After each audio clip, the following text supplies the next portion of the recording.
पुंडलिकासाठी चंद्रभागेच्या तटी पांडुरंग म्हणून एका विटेवर उभे राहिले.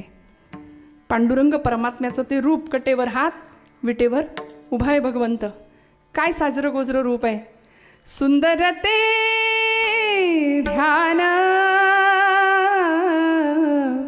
उभे विटेवरी, सुंदर ते ध्यान उभे विटेवरी, सुंदर ते ध्यान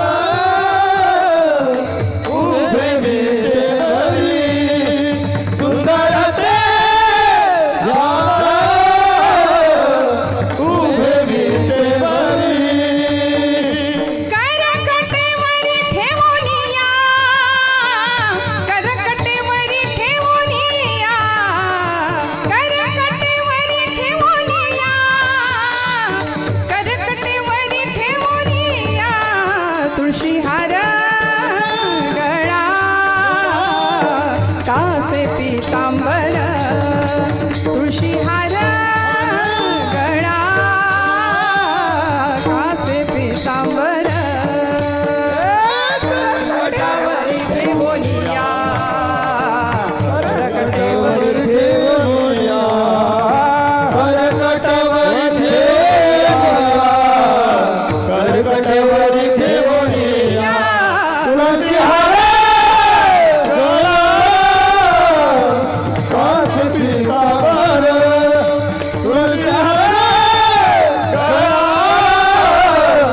कासे पीतांबर. कृष्णमूर्ती होय गे, कळो आली सोय गे, प्राणाचाही प्राणू पाहता सुख सांगो काय गे, तुळशी माळ गळा गे, कस्तुरीचा टिळा गे. किती गोड आहे देव. आणि त्या देवाला पाहिलं, देव असे उभे राहिले आणि आपणच अवतार घेतला. कुठे? गोदा तटाला विठ्ठलपंत आणि आई रुक्मिणीच्या पोटी माऊली ज्ञानेश्वरांच्या रूपाने अवतार झाला. महाविष्णूचा अवतार सखा माझा ज्ञानेश्वर, साक्षात महाविष्णू ज्ञानोबराय रूपाने जन्माला आले. आणि आयुष्यात पहिल्यांदा ज्यावेळी ज्ञानोबराय, निवृत्तीनाथ, सोपान काका आणि मुक्ताबाई पांडुरंग परमात्म्याच्या जवळ आले, पाहिलं पांडुरंग परमात्म्याला, त्यावेळी शेजारी उभ्या असलेल्या मुक्ताईला म्हणजे आदिशक्ती चित्कला, साक्षात ब्रह्म मायाती, तिला सांगितलं, साजणी तो हा विठ्ठल बरवा, तो हा माधव बरवा. रूप पाहता लोचनी सुख झाले गे साजणी, तो हा विठ्ठल बरवा, तोच तो जो खरं तर ज्ञानोबरायांनी स्वतःच्या आत्मप्रचितीचा प्रत्यय घेतला की ज्या काळामध्ये वटपत्रावर पहुडलेलो तो मीच आज वेगळा होऊन माझ्या चरणांची चव चाकतोय, आज वेगळा होऊन माझ्या चरणाकडे पाहतोय. त्यामुळे साक्षात महाविष्णू स्वरूपातले ज्ञानोबराय, साक्षात महाविष्णू असलेले तुकोबराय, तुका विष्णू नाही तुझ्या म्हणे रामेश्वर भट्ट द्विजा, ही प्रचिती दिली. त्यामुळं अशा अधिकाराचे असलेले संत मांदियाळी या सगळ्यांनी परब्रह्माचं स्वरूप जाणलं, त्याला ओळखलं. आणि त्याच्याविषयी भाष्य करायचं झालं तर देव नेमका कसा आहे हे सांगता आलं नाही. श्रुती नेती नेती म्हणती गोविंदुरे, वेद मौनावला, वेद सुद्धा जिथं मौन झाला, थकले सगळे त्याचं वर्णन करून. मग तुकोबराय म्हणतात, देवा तुला बघायचं कसं, तुला पाहायचं कसं, तुला ऐकायचं कसं, आणि तुला मोजायचंच झालं तर कसं मोजायचं. अभंगाचं प्रथम चरण. मन माझ्यातीत तुझे हे स्वरूप, मन माझ्यातीत तुझे हे स्वरूप, मन माझ्यातीत तुझे हे स्वरूप, मन माझ्यातीत तुझे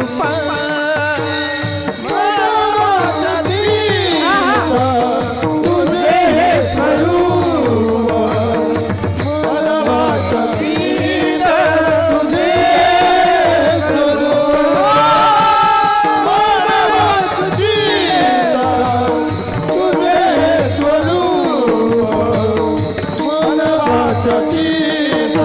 तुझे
भक्तीची आमापे मोजितो अनंता भक्तीची आमापे मोजितो अनंता भक्तीची आमापे मोजितो अनंता भक्तीची आमापे मोजितो अनंता भक्तीची आमापे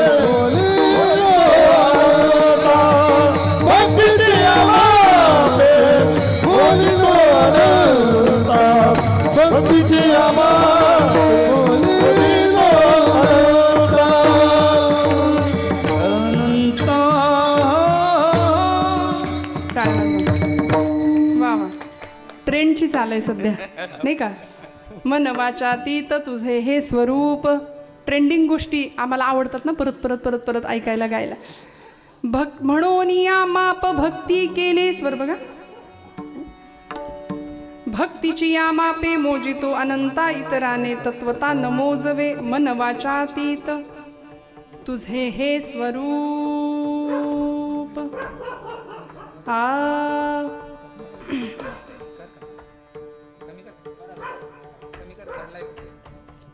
भगवंताचं स्वरूप तुकोबरायांनी सांगितलं बरं का. जागे आहेत ना सगळे. आत्ताशी 10:30 वाजलेत. जागे आहेत ना.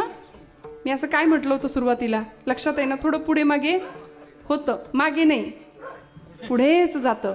कारण आपल्याला पुढंच चालायचंय. मराठी पाऊल पडते का मागे जायचंय नाही. त्यामुळे काळजी करू नका. घड्याळातले 12 नाही वाजवणार. कीर्तनाचे तर नाहीच नाही वाजवायचे आपल्याला. तुम्ही सगळे आहात. तुम्ही आम्ही खेळीमेळी गदारोळी आनंदाने सेवा करूया. मन वाचातीत तुझे हे स्वरूप. आत्ताशी पहिलं चरण आहे. म्हणून या माप भक्ती केले. देवाचं स्वरूप कसं आहे, मन आणि वाचेच्या अतीत आहे. ते मनाने सुद्धा ओळखता येत नाही आणि ते वाचेने सुद्धा वर्णन करता येत नाही असा भगवंत आहे. मग त्याचं वर्णन काय करायचं, कसं करायचं. उपनिषदकार तैतरीय उपनिषदकार सांगतात, यतो वाचो निवर्तन्ते अप्राप्य मनसा सह. देवाचं वर्णन करायला मन गेलं आणि वाणी गेली, म्हणजे वाचा गेली. माघारी आले थकून. नाही देव सांगता आला. कसा आहे, वर्णनच नाही करता आलं. वेद मौनावला अशी परिस्थिती झाली.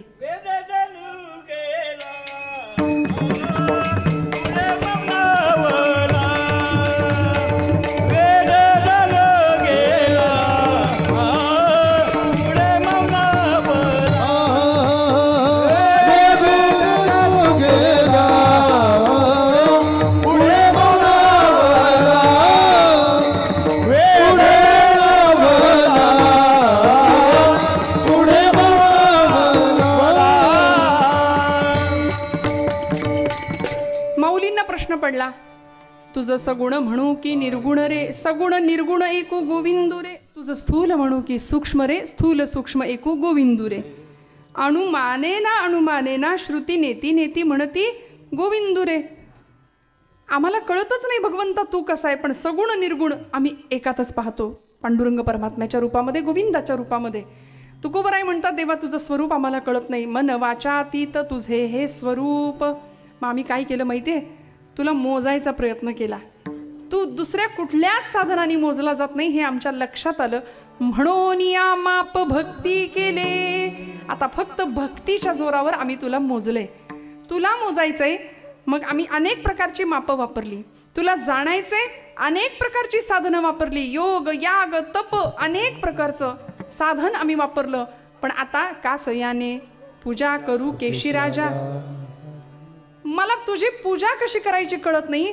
मग आता मी तुझी नामानी पूजा बांधली. धूप दीप नाम कृष्ण हरी असं वर्णन केलं. मी तुझी पूजा नामानी बांधली. मी तुला भक्तीच्या मापाने मोजायला निघालो.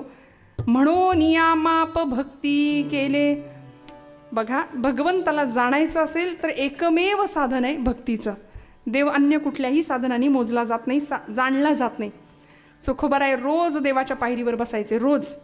750 वर्षापूर्वीचा काळ. पण देवानी केवढी मोठी जागा देऊन ठेवली आज. आधी त्याचं दर्शन घ्या, मग माझ्याकडे या. देव असं स्थान देतो ना भक्ताला. भक्तीच्या जोरावर देवाला मापलं, भक्तीच्या जोरावर देवाला आपलंसं केलं. देव रोज तिथं जाऊन बसायचे पायरीवरती. लोक हाकलून द्यायचे, चोख्या अरे विटाळ झाला रे, तुझी सावली पडली देवावर, चल हट बाजूला हो म्हणून. कितीतरी मार खायचे चोखोबा. चंद्रभागेच्या तीरावरती चंद्रमौळी झोपडी बांधून राहायचे, पण तरी सुद्धा सतत पांडुरंग भक्तीच्या सागरी प्रेमाचा तरंग फुले अंतरंग चोखोबाचे. बहु भुकेला झालो, किती आनंद व्हायचा. जोहार मागत पांडुरंगाजवळ जायचे. बहु भुकेला झालो, बहु भुकेला झालो, बहु भुकेला झालो, बहु भुकेला झालो, बहु भुकेला झालो, बहु भुकेला झालो, बहु भुकेला झालो, बहु भुकेला झालो. तुमच्या पुष्ट्यासाठी आलो, पुष्ट्यासाठी आलो, तुमच्या पुष्ट्यासाठी आलो, पुष्ट्यासाठी आलो, तुमच्या पुष्ट्यासाठी आलो. मायबाप जोहार, मायबाप जोहार, जोहार मायबाप जोहार, जोहार मायबाप, जोहार मायबाप, जोहार मायबाप जोहार, जोहार मायबाप जोहार. तुमच्या महाराचा मी महार, तुमच्या महाराचा मी महार, तुमच्या महाराचा मी महार. मायबाप जोहार, मायबाप जोहार, जोहार मायबाप जोहार, जोहार मायबाप, जोहार मायबाप, जोहार मायबाप जोहार.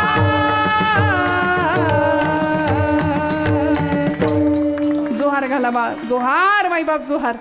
पण तरी सुद्धा लोकांनी हाकलून द्यावं, अनेक प्रकारचा अनन्वित असा अत्याचार सहन करावा, पण तरी सुद्धा ज्यांच्या अंतःकरणामध्ये नवे हाडा मासात देव भिंडला होता.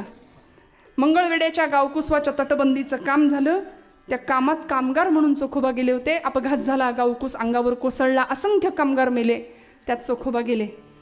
पांडुरंग परमात्म्यांनी नामदेवरायांना दृष्टांत दिला, नामदेवा माझ्या चोखोबांच्या अस्थी गोळा करून आणा. असंख्य कामगार गेलेत, नेमक्या चोखोबांच्या अस्थी ओळखायच्या कशा? पांडुरंग परमात्मा सांगतात की ज्या अस्थीला हात लावशील आणि ज्या अस्थीच्या मुखात, ज्या अस्थीमधून विठ्ठल विठ्ठल असा ध्वनी येईल, ती माझ्या चोखोबाची आहे असं समज आणि जवळ घे. अस्थी उचलायची, कानाला लावायची, विठ्ठल विठ्ठल, ध्वनी आला जवळ ठेवायची. अस्थी उचलायची, कानाला लावायची, आवाज नाही आला फेकून द्यायची. अशा सगळ्या अस्थी गोळा केल्या चोखोबांच्या. काय अधिकार असेल बघा ना. हाडात सुद्धा भगवंत नाम मुरलं होतं. परा, पश्चती, मध्यमा आणि वैखरी असं करता करता वैखरीने घेतलेलं नाम मुरत मुरत झिरपत झिरपत परावाणीपर्यंत जाऊन पोहोचलं. परेहून परते घर, तेथे राहू निरंतर, ही अवस्था निर्माण झाली. आणि चोखोबांच्या अशा अस्थी गोळा केल्या. त्या अस्थी स्वतः नामदेवरायांनी पांडुरंगाकडे दिल्या. मी माझ्या पदरचं नाही सांगत, नामदेवराय सांगतात. त्या चोखोबांच्या अस्थी भगवंतांनी आपल्या अशा पितांबरात घेतल्या आणि देवानी आपल्या समोर चोखोबांची समाधी स्वतः नामदेवरायांच्या करवी, नामदेवरायांच्याकडून देवाने ती समाधी बांधून घेतली. इतकं स्थान दिलं, इतकं स्थान. अष्टमहासिद्धी ओळगतीद्वारी नवजती दुरी दवडिता. का? कारण देवाला मोजलं, देवाला आपलंसं केलं. कशाच्या बळावर? म्हणून या माप भक्ती केले. देवाला मोजायचं असेल तर माप तसंच पाहिजे नाही का? सोनं मोजताना पाहिलंय का? सोनं. महिला मंडळ तुम्ही जाग्यात सगळ्या. आमच्या जनाबाई किती छान ओव्या गायच्या. त्यांनी देवाला भक्तीच्या जोरावर जवळ केलं. म्हणजे जनाबाईंचा अधिकार एवढा मोठा होता की पांडुरंगाला आवाज द्यायच्या. बरं नुसता आवाज नाही, अरे विट्या, अरे विट्या मुळं मायेच्या कार्ट्या म्हणायच्या. पुढचं नको बोलायला इथं. बरं जनाबाईचे अभंग देवाने लिहून घेतले, ते दुसऱ्या कुणी नाही लिहिले, देव बसले लिहायला. जनाबाई सांगतायत एवढा अधिकार होता. सुंदर आवाजामध्ये ओव्या गाव्यात आणि जनाबाईंना बोलवावं, जनाबाईंनी भगवंतांना बोलवावं. आमच्याही देवात, आमच्याही घरात देव येईल, आमच्याही आयुष्यामध्ये देवाचा प्रवेश होईल. पण आम्ही आमच्याच आयुष्याने इतके त्रस्त झालोय, हैराण झालोय, मनस्ताप आहे आम्हाला सतत. बघा बरं एकमेकांचे चेहरे जरा. कसं आहे, माणसं कपड्याला इस्त्री करतात इथपर्यंत ठीक आहे, चेहऱ्याला पण करायला लागली आहे की नाही? खरं सांगा. कुणाशी बोलायचं नाही, कुणाच्या घेण्यात नाही, देण्यात नाही. अहो दुःख कुणाला नाही आयुष्यात, सगळ्यांना आहे, सगळ्यांना दुःख आहे. घटा घटाचे एकाच मातीपासून बनलेले दोन घट आहेत, आहे की नाही? पण दोन घटाचं नशीब वेगळं आहे. ऐका, एका घटामध्ये गाईचं पवित्र लोणी पडतं आणि दुसऱ्या घटात अग्निसंस्कारासाठी लागणारा अग्नी पडतो. जर एकाच मातीपासून बनलेल्या 2 मडक्यांचं नशीब वेगळं आहे तर आम्ही मडकी काय कामाची? आमचंही तेच आहे ना. हा देह पंचभौतिक आहे, हा घटापासूनच बनलेला आहे, घटाकाशच आहे. घटा घटाचे रूप आगळे, प्रत्येकाचे दैव वेगळे. मग आता तुझ्या विना ते कोणा नकळे, मुखी कुणाच्या पडते लोणी, कुणामुखी अंगार. म्हणा तू वेडा कुंभार विठ्ठला, तू वेडा कुंभार. लय खेचू नका. तू वेडा कुंभार. म्हणा म्हणा सगळे म्हणा विठ्ठला. क्या बात आहे मागची मंडळी. विठ्ठला क्या बात आहे. वा वा.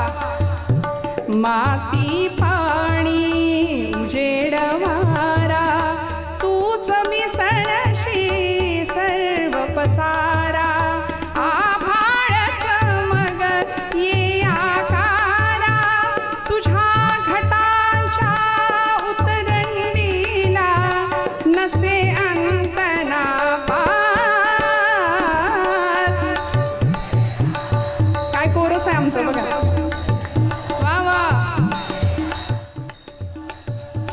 फिरत्याचा कावरती देसी, मातीला कार विठ्ठला.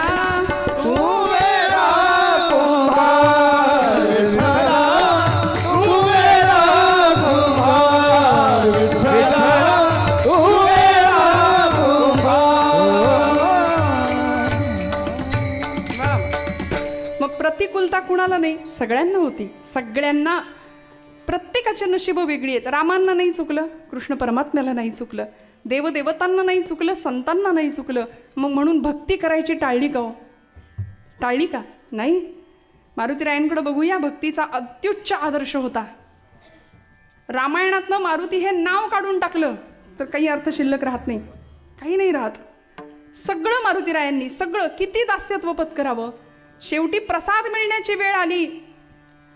त्यावेळी प्रसाद मिळावा प्रभूंच्या हातातनं राज्याभिषेकाच्या वेळी, म्हणून मारुतीराय समोर उभे होते. पण देवाला प्रश्न पडला होता की याला मी काय देऊ, माझ्याकडे याला द्यायला काहीच नाही. एवढी मोठी यादी बनवली होती लक्ष्मण महाराजांनी. सगळ्यांची नावं वाचली. नळ, नीळ, जांबुवंत, सुग्रीव, अंगद सगळ्यांची नावं होती. जे स्वातंत्र्य चळवळीत नव्हते त्यांची नावं होती या लिस्टमध्ये. पण प्रसाद मारुतीरायांना कसं काही नाही, लिस्टमध्ये नावच नाही. सगळ्यांना वाटलं होतं मारुतीरायांना पहिला प्रसाद मिळणार, हनुमंतरायांना, पण नव्हतं. शेवटी रामांनी मान खाली घातली आणि मारुतीराय असे उभे होते. मला आता बघतील आणि मला प्रसादाला हाक मारतील. देवा मला तुमच्या पायाखालची चुरगळलेल्या फुलाची पाकळी दिली तरी चालेल, पण मला प्रसाद द्या म्हणाले. मारुतीरायांनी जसं पाहिलं तसं रामांनी मान खाली घातली. मारुतीराय म्हणले माझ्या देहाकडे तुम्हाला बघावंसं वाटत नाही, मी जातो म्हणाले. जगून तरी काय करू. निघाले. तेवढ्यात आईसाहेबांनी हाक मारली, मारुते इकडे या म्हणाले. उड्या मारत आनंदाने गेले. म्हणले बाप विसरला पण माझी आई नाही विसरली.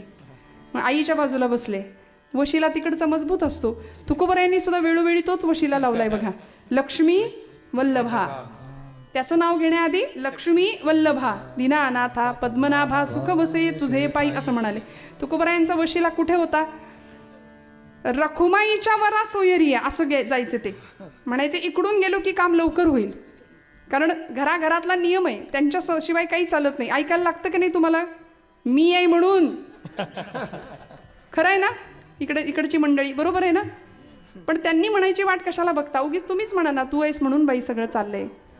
तुम्ही म्हटला तर किती आनंद आहे. प्रत्येक घरात लक्ष्मीचं स्वरूप आहे ना. मारुतीरायांनी जानकी आईच्या जवळ जावं, बसावं. आईसाहेबांनी गळ्यातला हिऱ्यांचा कंठा जो प्रभूंनी दिला होता भेट, तो दिला मारुतीरायांकडे. प्रत्येक रत्नातनं देव दिसत होता, सीतामाई दिसत होत्या. आनंद झाला. उड्या मारत गेले. थोड्या वेळाने ते सगळं फोडलं, कळालं बाहेर आत आल्यानंतर एका पहारेकऱ्याकडून. तेव्हा आईसाहेबांनी बोलवून घेतलं. मारुते तुला गळ्यातला हार दिला, तू फोडून टाकलास, मग करू काय म्हणले. त्याच्यात माझा राम नाही, त्याच्यात राम नाही आहे. मग तुझ्यात आहे का रे राम? म्हणाले हो आऊसाहेब, आईसाहेब माझ्यात रामच काय, तुम्ही सुद्धा आहात म्हणे. छाती विदीर्ण केली आणि जगाला दर्शन दिलं, नाही का?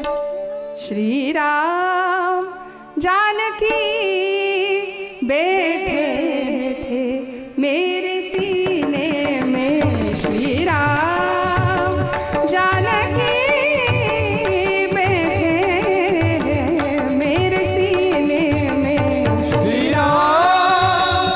जानकी बैठे मेरे सीने में, श्री राम जानकी बैठे मेरे सीने में.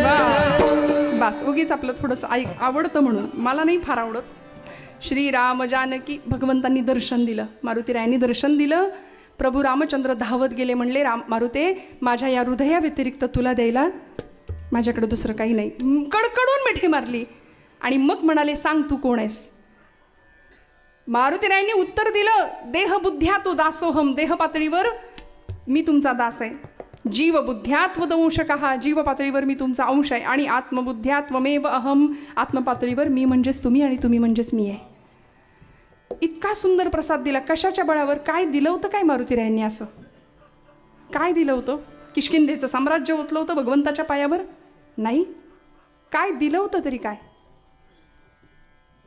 फक्त भक्ती दिली. म्हणून या माप भक्ती केले आणि मग देवाला मोजलं, अनंताला मोजलं. कशाने? अभंगाचं दुसरं चरण. भक्तीची या मापे मोजितो अनंता, भक्तीची या मापे मोजितो अनंता, भक्तीची या मापे मोजितो अनंता, भक्तीची या मापे मोजितो अनंता.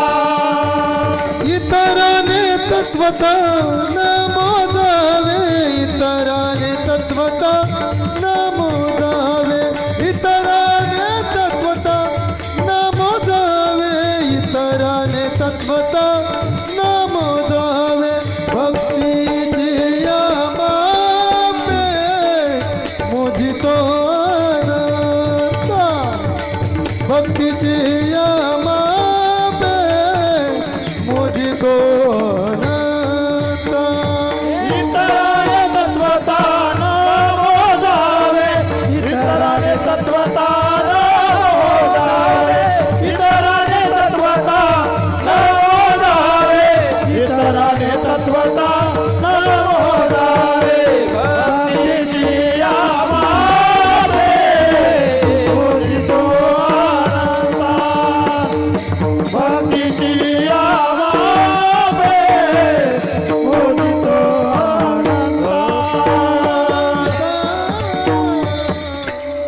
भक्तीची या मापे मोजितो अनंता, इतराने तत्वता न मोजवे. तुकोबराय सांगतात, देवा तुला मोजण्याकरता मी माप वापरलं, भक्ती नावाचं, भक्तीचं माप. आणि भक्तीच्या मापाने तुला मोजतोय, कारण मला माहिती आहे अन्य साधनं इथं काही उपयोगाची नाही आहेत.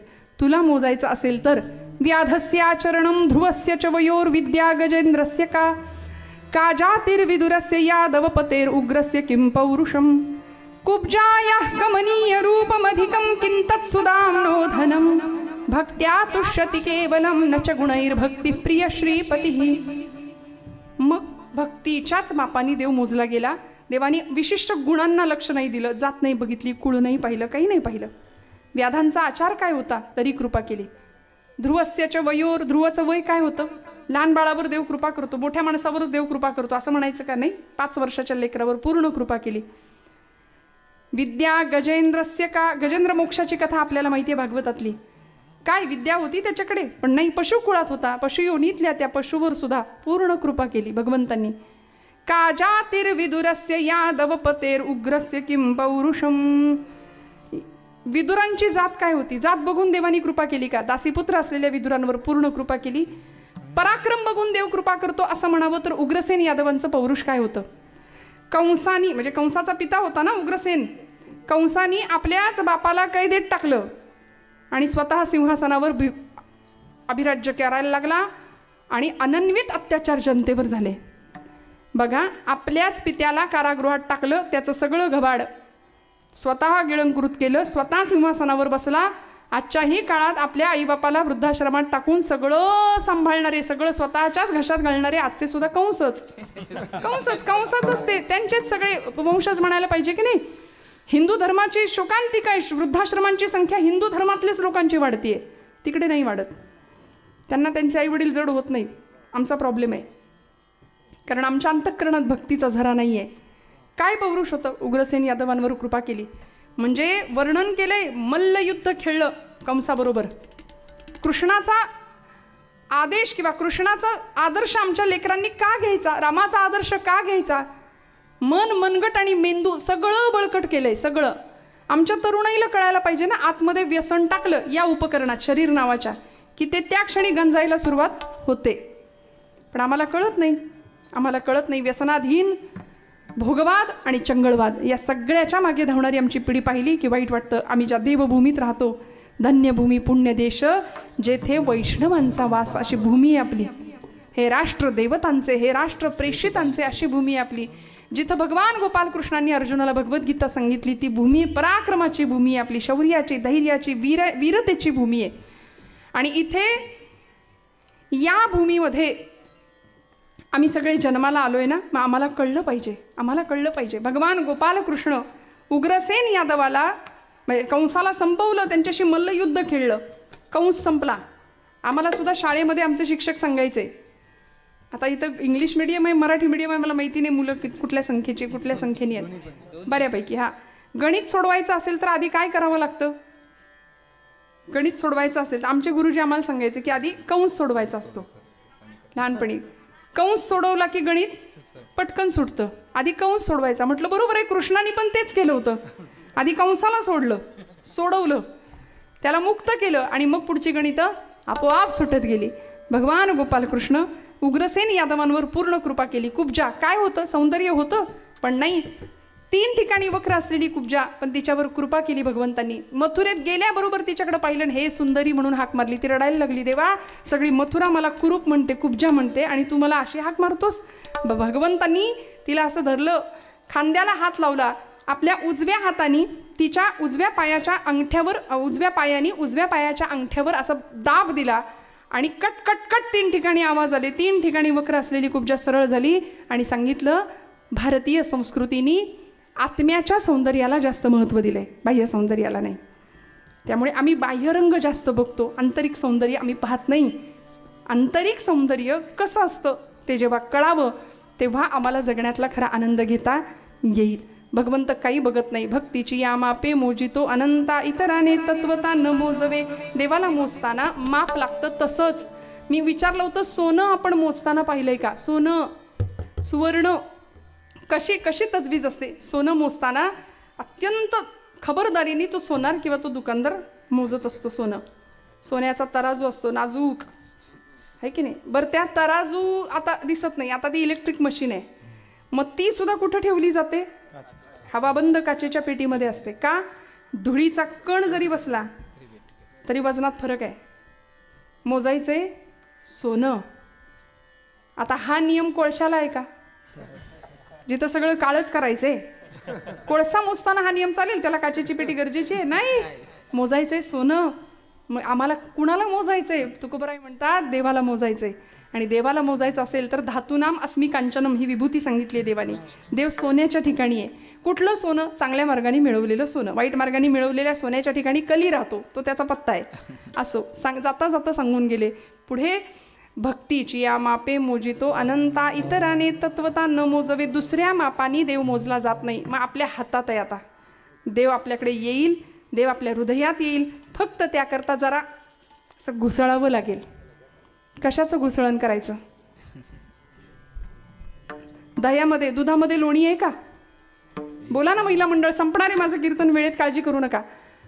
दुधामध्ये लोणी आहे का, रागवल्यात माझ्यावर.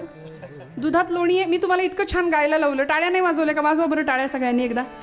किती छान गायलं तुम्ही मगाशी, मस्त गाणं गायलं. दुधामध्ये लोणी आहे, पण ते दिसतं का. मग ते दिसण्याकरता काय करावं लागेल, घुसळावं लागेल. आणि घुसळल्यानंतर घुसळणं म्हणजे एनर्जीचं सेंट्रलायझेशन करणं आहे. सेंट्रल एनर्जी ज्यावेळी एकत्र होते, ऊर्जा ज्यावेळी सघन केली जाते, त्यावेळी ती जास्त शक्ती देते. भजन म्हणजे सुद्धा घुसळणंच आहे. भजन करणाऱ्या माणसाला विचारा काय आनंद आहे, किती आनंद असतो. त्यामुळे भजनाचा आनंद असा आहे की देव हृदयात येतो. जसं दुधामध्ये लोणी तसा देही चक्रपाणी म्हटले. देहातलं चक्रपाणी ओळखायचं असेल तर मंथुनी नवनीता तैसे घे अनंता. अनंत असलेला परमात्मा तत्व अनंत आहे, मोजता येत नाही. इन्फिनिट म्हटलंय त्याला. अनंत, ज्याचा अंतच नाही असा अनंत जर मोजायचा झाला, त्याला ओळखायचं झालं तर आम्हाला इथं मंथन करावं लागेल. विठोबा रखुमाई. बोला बोला टाळी. विठोबा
बोला बोला टाळी टाळी. विठोबा रखुमाई.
पंढरीनाथ भगवान की जय.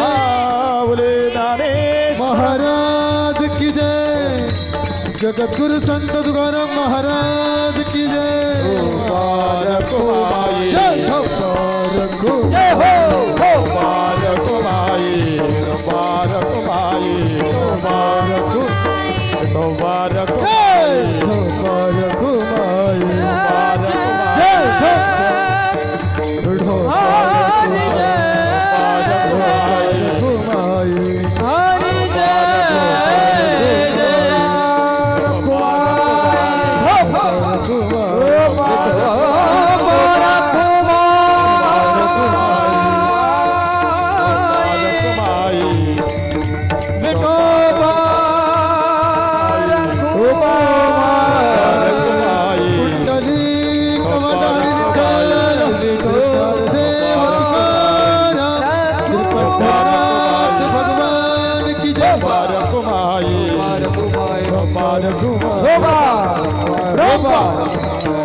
विठोबा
मन वाचातीत तुझे हे स्वरूप, म्हणून या माप भक्ती केले, भक्तीची या मापे मोजितो अनंता, इतराने तत्वता न मोजवे.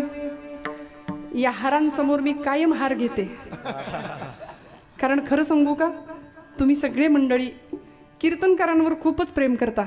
महाराष्ट्रातले सगळे कीर्तनकार, लाखो कीर्तनकार आहे. मी म्हणते कीर्तनकारावर नाही गेलं तरी चालेल प्रेम, कारण हजारो लाखो कीर्तनकार येतील जातील, आणि या गादीवर प्रेम करा. कारण हे तुम्ही जे सगळे हार घालता ना, ते आम्हाला नाही, ते या गादीला आहेत, ते ज्ञानोबांना आहेत, ते तुकोबांना आहेत. मी मगाशी एक वाक्य उच्चारले होते, भक्तीच्या प्रवाहामध्ये सगळ्यात मोठा परमार्थातला अडसर जर कुठला असेल तर तो अहंकार. न जाणू हे सगळे हार गळ्यात आले आणि मला अहंकार झाला तर, अशी एक प्रामाणिक भावना. त्यामुळे हारासमोर हार.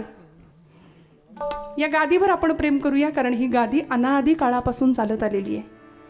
ही ज्ञानोबा तुकोबांची पुण्याई आहे. इथल्या प्रत्येक तरुणाला विचारावं, तुझा रक्तगट काय आहे, तुझा ब्लड ग्रुप काय आहे, किंवा तुझ्या रक्तामध्ये नेमकं काय आहे. तो ब्लड ग्रुप जसा सांगेल किंवा रक्तामधल्या WBC RBC जसं सांगेल ना, तसं त्यांनी हेही सांगावं, माझ्या रक्तात ज्ञानोबा आहेत, माझ्या रक्तात तुकोबा आहेत, माझ्या रक्तात छत्रपती शिवाजी महाराज आहेत, छत्रपती संभाजी महाराज आहेत. कारण हा देश त्यांच्यामुळे आज आम्ही ही परिस्थिती पाहतो, नाही तर कुठल्या तरी मंदिरात आजान पडत बसलो असतो आज. इतकी बिकट परिस्थिती भारताने या भूमीने पाहिली. छत्रपती शिवाजी महाराजांनी या भूमीमध्ये स्वतःचं स्वराज्य निर्माण केलं. हे राज्य नसे शिवबाचे, हे राज्य देवधर्माचे, असं म्हणून रयतेच्या भाजीच्या देठाला सुद्धा हात लागता कामा नये, ही शिकवण होती. आपल्याकडे राजा हा उपभोग शून्य स्वामी असतो. राजा आहे तर त्यांनी उपभोग नाही घ्यायचा कशाने, आता उलट आहे. आता उपभोग असेल तर राजा आहे, किंवा उपभोग घेतो तोच राजा, असं की काय असं म्हणावं. पण आपल्याकडे उपभोग शून्य राजा आहे. छत्रपतींनी सैन्याला सांगावं, रयतेच्या भाजीच्या देठाला सुद्धा हात लागता कामा नये.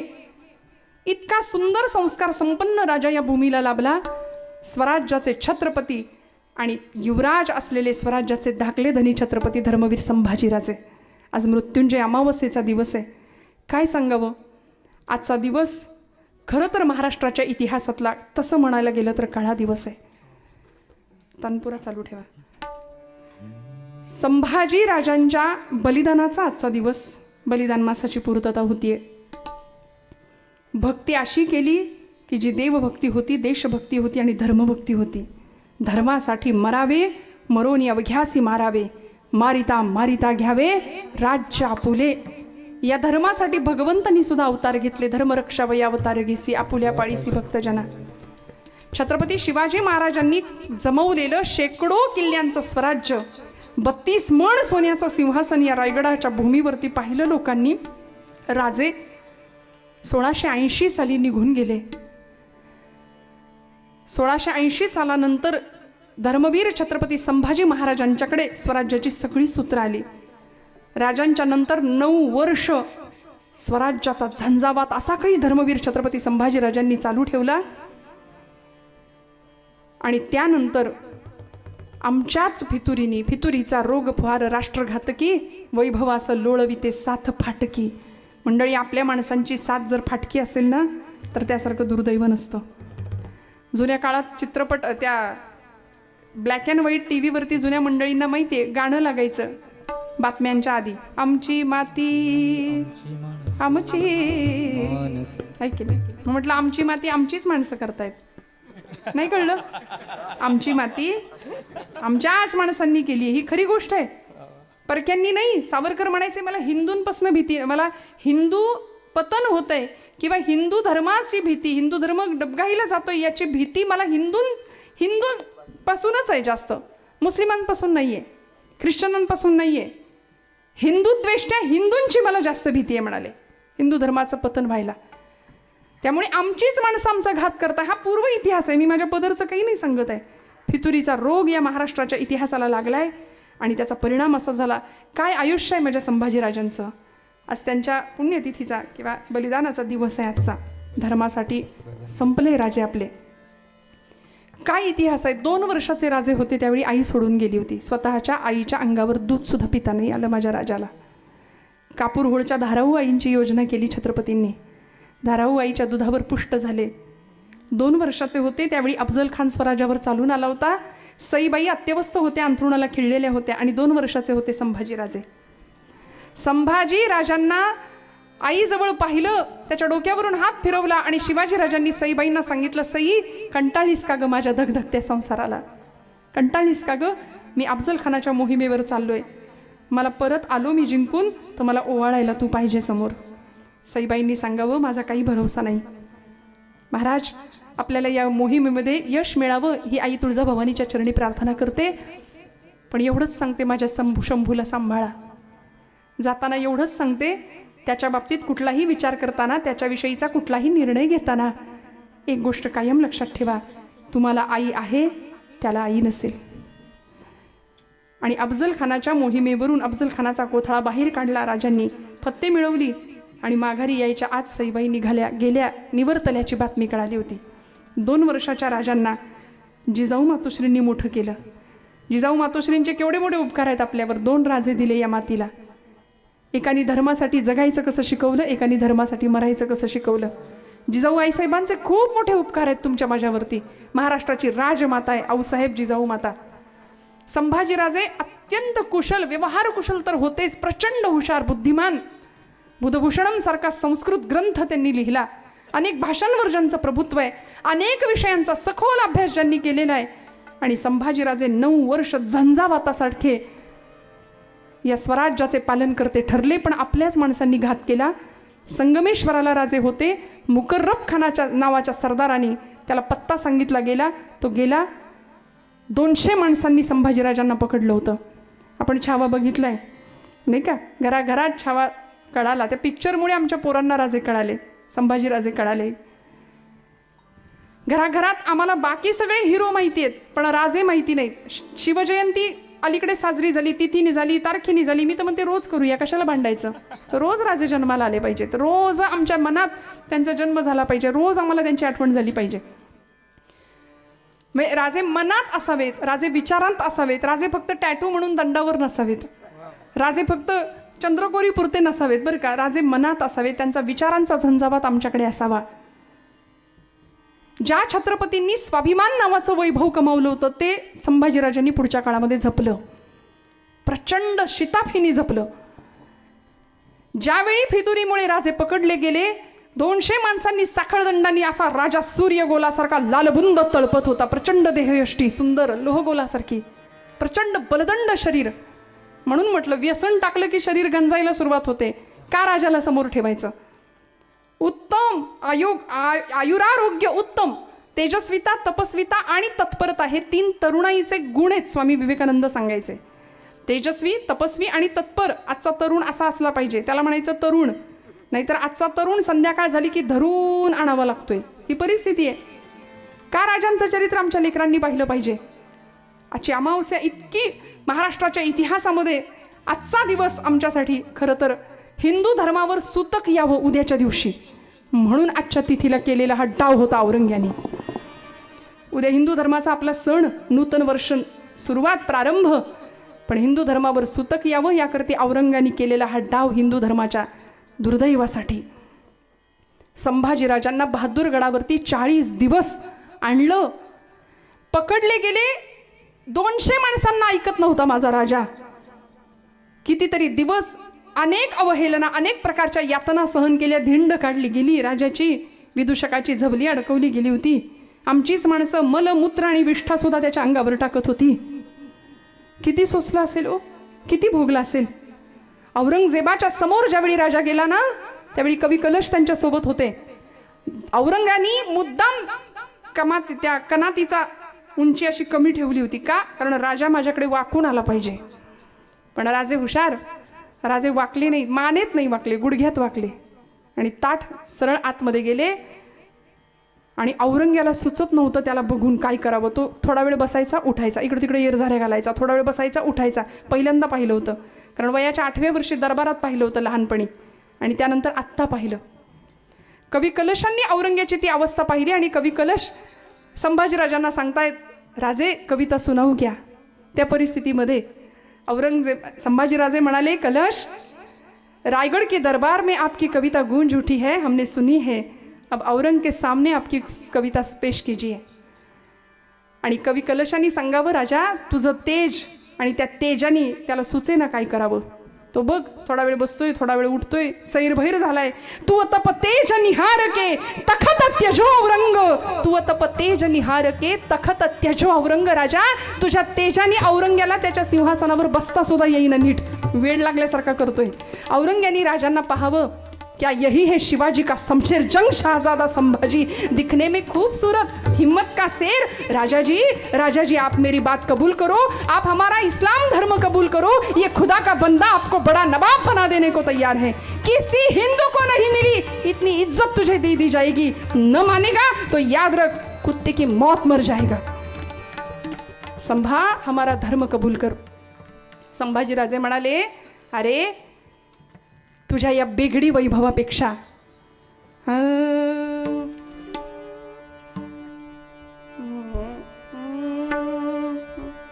वरती जरा काळी.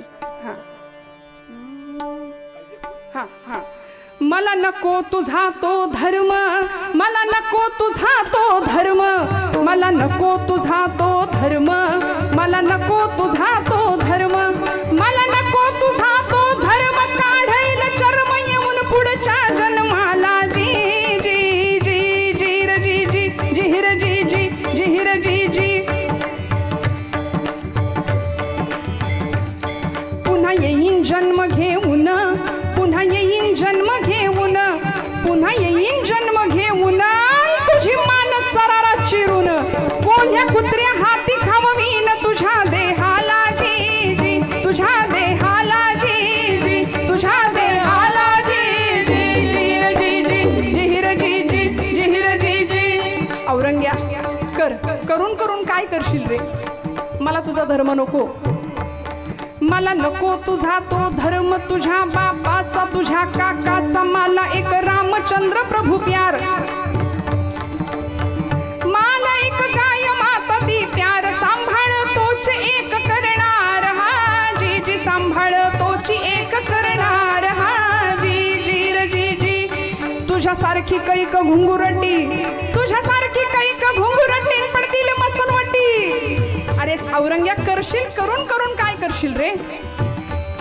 कर तुकडे तुकडे देहाचे, कर तुकडे तुकडे देहाचे. एक परसाचे एक भगवान तिही लोकी, एक भगवान तिही लोकी. पुन्हा येईन जन्म घेऊन, पुन्हा येईन जन्म घेऊन. तुझी मान सरारा चिरून कोण्या कुत्र्या हाती खाववीन तुझ्या देहाला. जी तुझ्या देहाला. जी तुझ्या देहाला. तुझ्या देहाला. औरंगजेब इतका संतापला होता. न मानेगा तो याद रख कुत्ते की मौत मर जाएगा. संभाजीराजे म्हणले, अरे कुत्र्याची मौत बघायला त्याच्या स्वामीनिष्ठतेचा प्रत्यय आधी घ्यावा लागतो. तुझी अख्खी जिंदगी गेली फंदफितुरांच्या सहवासात, तुला काय कळणार स्वामीनिष्ठा. पण संभाजीराजांच्या मुखातनं येणारा जगदंब नावाचा उच्चार, त्यांच्या डोळ्यातली आग सहन होत नव्हती म्हणून डोळे जाळले, जीभ छाटली गेली. झाडाच्या सालीला रंधे लावावेत तशी देहाची कातडी सोलली. रक्तबंबाळ झालेला माझ्या राजाचा देह, पण तरीसुद्धा एकही विव्हळण्याचा आवाज नाही. औरंगजेब तळमळत होता, कधीतरी हा विव्हळेल, कधीतरी शरण येईल, कधीतरी धर्म बदलेल, पण नाही, शेवटच्या क्षणापर्यंत नाही. वडूतुळापूरच्या संगमावर आणलं गेलं आजच्या दिवशी. 40 दिवस अतोनात यातना सहन केलेला माझा राजा वडूतुळापूरच्या संगमावर वाळूत पायाच्या नखापासून डोक्याच्या केसापर्यंत इंचावर देहाचे तुकडे केलेत. श्रोते हो, माझ्या राजाच्या देहाचे पायापासून डोक्यापर्यंत इंचावर देहाचे तुकडे झाले आणि एक घाव बसला होता मस्तकावर. धडापासून मस्तक वेगळं झालं. रक्ताची चिळकांडी उडाली इंद्रायणी भीमेच्या संगमामध्ये. इंद्रायणी शहारली, भीमा शहारली. स्वराज्याचं धाकलं धनी ज्या मस्तकाला शिवाजीराजांनी कवटाळलं असेल, ज्या मस्तकावर युवराजपदाचा राज्याभिषेक झाला होता, ज्या मस्तकाला आईसाहेब जिजाऊ मातांनी जवळ कुशीत घेतला असेल, ते मस्तकाच धडापासून वेगळं झालं. वयाच्या 32व्या वर्षी मरणाला निधड्या छातीने सामोरा जाणारा स्वराज्याचा धाकला धनी, स्वराज्याचे राजे आजच्या दिवशी औरंग्याने अत्यंत क्रूरपणे संपवले. पण म्हणून मराठेशाहीचं राज्य संपलं का? नाही संपलं, नाही संपलं. मंडळी, राजांचं बलिदान वाया गेलं का? अजिबात नाही गेलं. त्यानंतर कितीतरी वर्ष स्वराज्याच्या गादीला वारस नव्हता किंवा गादी रिकामी होती. पण नंतर राजाराम राजांच्या पत्नी सौभाग्यवती शिवस्नुषा राणी ताराराणी आल्या. मराठ्यांचं साम्राज्य तितक्याच पद्धतीने विस्तार केला. आणि एवढंच नाही, त्या क्रूरकर्म्या औरंग्याला याच महाराष्ट्राच्या मातीत गाडलं. तेव्हा मराठे शांत झाले. आम्ही शिवछत्रपतींचे, शंभूराजांचे वारसदार आहोत. त्यांचं रक्त आमच्या नसानसात वाहतंय अशी जाणीव ठेवावी. राजे गेले, पण आजच्या दिवशी उद्या आपल्या हिंदू धर्मावर सुतक यावं या अत्यंत वाईट हेतूने केलेला हा डाव होता. महाराष्ट्रभर सुतक पसरलं. पण काय परिस्थिती हो? धर्मासाठी मरावे मरोनी अवघ्यासी मारावे, मारिता मारिता घ्यावे राज्य आपुले, फुकट नाही मरणार. मेलो तरी चालेल, पण माझा धर्म नाही बदलणार. ही वास्तविकता आणि ही निष्ठा ज्यांनी जपली, खऱ्या अर्थी ही धर्माची भक्ती होती. भगवंत आला का? भेटला का? हो. कारण त्या भगवंताला 64 कवड्यांचे माळ स्वरूपामध्ये आई जगदंबीचं अधिष्ठान गळ्यामध्ये घालून राजे मिरवत होते. भवानीला जसं छत्रपतींच्या भवानीला तुळजाभवानीचं अधिष्ठान होतं. हर हर महादेव हा सैन्याचा जागर होता, गजर होता. भवानीचं अधिष्ठान प्रत्येक कर्माला होतं, तसं तुमच्या माझ्या आयुष्याला सुद्धा भगवंताचं अधिष्ठान असावं. सामर्थ्य आहे चळवळीचे, जो जो करील तयाचे, परंतु तेथे भगवंताचे अधिष्ठान पाहिजे. या न्यायाने भगवंताचं अधिष्ठान तुमच्या माझ्या हृदयात असेल तर भगवंताची कृपा झाल्याशिवाय राहणार नाही. देवाला मोजता येतं का? मोजता येतं. कुठल्या साधनाने? तुकोबरायांचं उत्तर आहे, भक्तीची या मापे मोजितो अनंता. भक्तीच्या बळावर भगवंत आपलासा करता येऊ शकतो. योग याग तपे देहाची या योगे, ज्ञानाची या लागे न सापडसी. योग याग तप क्रिया कर्म कुठलीही साधनं तिथं उपयोगात येत नाही. त्यांच्यामुळे ज्ञानात अहंकाराची बाधा निर्माण होण्याचा संभव असतो. म्हणून भगवंताला जर प्राप्त करायचं असेल तर फक्त भक्ती, मग ती देवभक्ती असू दे, राष्ट्रभक्ती असू दे. 4 माळा जप जर आपण रोज करत असाल तर त्यातली 1 माळ सीमेवर लढणाऱ्या जवानांसाठी अर्पण करूया. कारण ते तिथं लढतायत म्हणून आपण इथं सुखाचा घास सेवन करतोय. अंगावर त्या बिछाण्यावर अंग टाकताना आणि रोज पंचपक्वान्नाचा भोजनाचा घास मुखात घालताना कायम या देशातल्या किसानाचं, या देशातल्या शेतकऱ्याचं आणि या देशातल्या जवानाचं स्मरण करूया. 3 गोष्टी सांगून जाईन. इथून आपल्याला सगळ्यांना जायचंय ना? कुठं? घरी तर आता जायचंच आहे. इथं कुणी तुम्हाला थांबवणार नाही. पण आपल्याला सगळ्यांना शेवटचा निरोप घ्यायचा आहे. मग तो घेण्याआधी 3 गोष्टी करायच्या. सांगून जाऊ? करणार? 3 गोष्टी करायच्यात. त्यातली पहिली गोष्ट आहे कंठी मिरवा तुळशी. पहिली गोष्ट आहे व्रत करा एकादशी. दुसरी गोष्ट आहे आणि तिसरी गोष्ट, हेची व्हावी माझी आस, जन्मोजन्मी तुझा दास पंढरीचा वार करी, वारी चुको नयती हरी. 3 गोष्टी करायच्या. गळ्यामध्ये तुळशीची माळ. इथून जाण्याआधी कधीही घाला, पण इथून जाण्याआधी शक्यतो सुरुवात जरा तरुण वयात झाली तर बरं असतं. गळ्यामध्ये पवित्र तुळशीची माळ, एकादशीचं व्रत आणि पंढरपूरची वारी. या 3 गोष्टी जाताना करायच्या आणि मग जीवनाचं काय सार्थक होतं ते अनुभवायचं. परमेश्वर आपल्याला किती सांभाळतो. निर्वाणी गोविंद असे मागे पुढे, काहीच साकडे पडो नेदी, हे त्याचं ब्रीद आहे. तो आपल्याला सांभाळतो. मी हात जोडून सांगते, माझ्यावर विश्वास ठेवा. अंतःकरण शुद्ध ठेवायचं, नीतियुक्त आचरण ठेवायचं. फार काही नाही केलं तरी चालेल, फार व्रत वैकल्य उपास तापास नका करू, पण अंतःकरण शुद्ध. कुणाचाही द्वेष नको, मत्सर नको, ईर्ष्या नको. कोण आपल्याशी कसं वागतंय यापेक्षा आपण सगळ्यांशी कसं वागतो हा विचार. कोण्याही जीवाचा न घडो मत्सर, वरम सर्वेश्वर पूजनाचे. हे पूजन भगवंताचं आहे असं लक्षात ठेवून आपलं प्रत्येक कर्म भगवंताच्या चरणावर समर्पित व्हावं. आणि अशा धारणेनी केलेली सेवा, ती सेवा ही भोळ्या भावाची असते. कारण देवाला ज्ञान नसलं तरी चालतं. भगवंत म्हणतात मला भोळा भाव चालतो. भोळा म्हणजे वेडं नव्हे. आधी पक्कड करा. आपण म्हणतो हे भोळा आहे. भोळा म्हणजे वेडा नाही. ज्ञानानंतर आलेली ती सहजता असते. ज्ञानानंतर आलेलं ते शहाणपण असतं आणि तसं शहाणपण देवाला प्रिय असतं. तुकोबराय म्हणतात, तुका म्हणे भोळ्या भावे सेवा घ्यावी जी केशवा करीतो ऐसे. जी काही थोडी थोडकी भगवंता मी सेवा करतोय ती आपण भोळ्या भावाची म्हणून गोड मानून घ्याल, यात शंका नाही. ज्ञानेश्वर माऊली ज्ञानराज माऊली तुकाराम, ज्ञानेश्वर माऊली ज्ञानराज माऊली महाराज ज्ञानेश्वर माऊली ज्ञानराज माऊली तुकाराम. ज्ञानेश्वर माऊली ज्ञानराज माऊली तुकाराम. ज्ञानेश्वर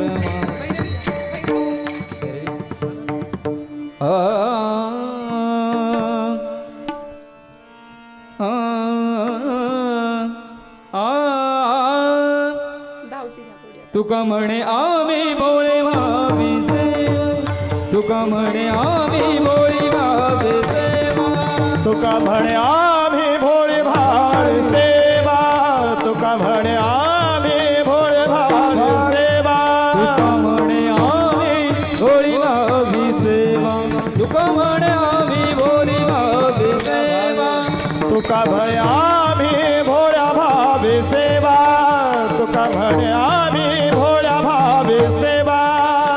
विजी केशवा करीतो ऐसे, या विजी केशवा करीतो ऐसे. मोजले अनंता भक्ताची मावे मोजले अनंता. गावी केशवा करीतो ऐसी, गावी केशवा करीतो ऐसी. भक्तीची मापे मोजितो अनंता, भक्तीची मापे मोजितो अनंता. तत्वता मोजाले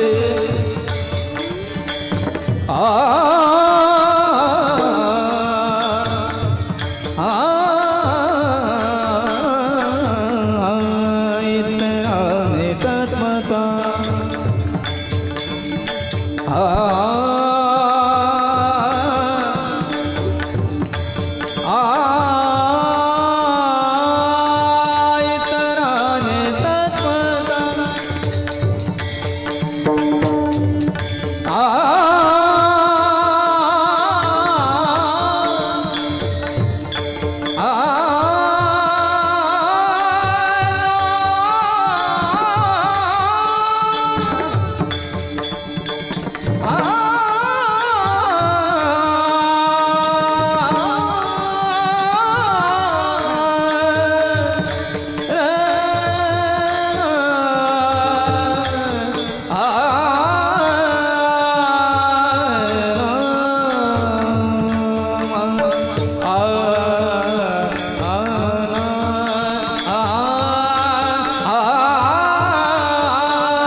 इतराने तत्वता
अनंता नमोज इतराने तत्त्वज्ञान मोजावे भक्तीची यामावे तो अनंता भक्ती यामावे मोजितो अनंता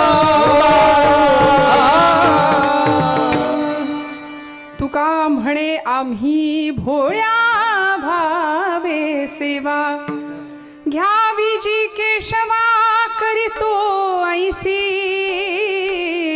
भक्तीची आमापे मोजितो अनंता. तुका म्हणे आम्ही भोळ्या भावे सेवा घ्यावी जी केशवा करीतो ऐसी. चित्ताचे आसन तुका करीतो कीर्तन घ्यावी घ्यावी माझी सेवा दीन दुर्बळाची. देवा देवाला सेवा आवडते आणि सेवेचंच दार आहे देवाच्या घरात जायचं असेल तर. जो या ज्ञानाचा कुरुठा तेथ सेवा हा दारवंठा. त्यामुळं इथं अशा सगळ्या उत्सवामध्ये अर्चन भक्ती आपल्या नवविधातला एक प्रकार आहे. कुठलंही काम करूया भगवंताला ते प्रिय असतं. इथं कुठलंही काम कमी नसतं किंवा मोठं नसतं. बरीचशी मंडळी बघा, मला इथे एक आनंद आहे, तुम्ही कुणीही मला सांगितलं नाही, आमच्या रोहन काकांनी सुद्धा सांगितलं नाही की माझं नाव घ्या वगैरे, अजिबात नाही म्हणाले. पण मला अशी यादी जेव्हा समोर येते ना, अर्ध कीर्तन तिथंच संपलेलं असतं. कधी चिंतन मांडायचं, सगळ्यांची नावं घ्यावी हा सगळ्यांचा अट्टहास असतो. पण मला कायम असं वाटतं हा सप्ताह असेल, हा नामसप्ताह असेल, हे नामासाठी आहे, नावासाठी नाही. त्यामुळे आम्ही नावासाठी येतो की नामासाठी येतो याचा विचार प्रत्येकाने करायचा आहे. संप्रदायाची गोड सेवा आपल्या सगळ्यांकडून घडावी, धर्माची सेवा आपल्या